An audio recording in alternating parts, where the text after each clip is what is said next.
বাংলাদেশের বর্তমান পরিস্থিতি নিয়ে আমরা সবাই দুশ্চিন্তিত। 18 কোটি মানুষের সমষ্টিগত সত্তা নিয়েই এই বাংলাদেশ।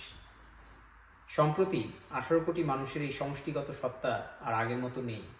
শত শত ছেলেমেয়েরা প্রাণ হারিয়েছে, দেশের প্রচুর ক্ষতি হয়েছে।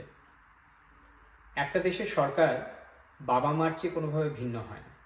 তাদের দায়িত্ব দেশের মানুষকে ভালোবাসা এবং প্রক্রিয়ার মাধ্যমে দেশে ন্যায় বিচার প্রতিষ্ঠা করা। দেশের মানুষেরও দায়িত্ব রয়েছে দেশের সম্পদকে দেখে শুনে রাখা।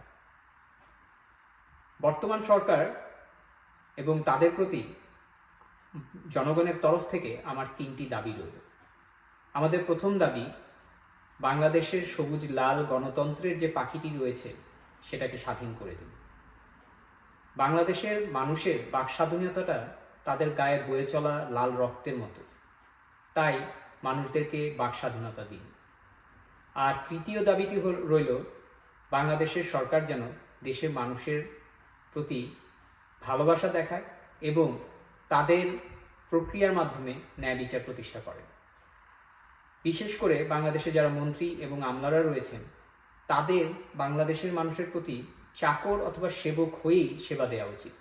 কোনো মন্ত্রী অথবা আমলা যদি এটা করতে ব্যর্থ হয়, তাহলে তাদের জন্য এইসব পদের কোনো দরকার নেই। বাংলাদেশের মানুষের তরফ থেকে আমার এই 3টি দাবি বাংলাদেশের সরকার এবং প্রধানমন্ত্রীর প্রতি রইল।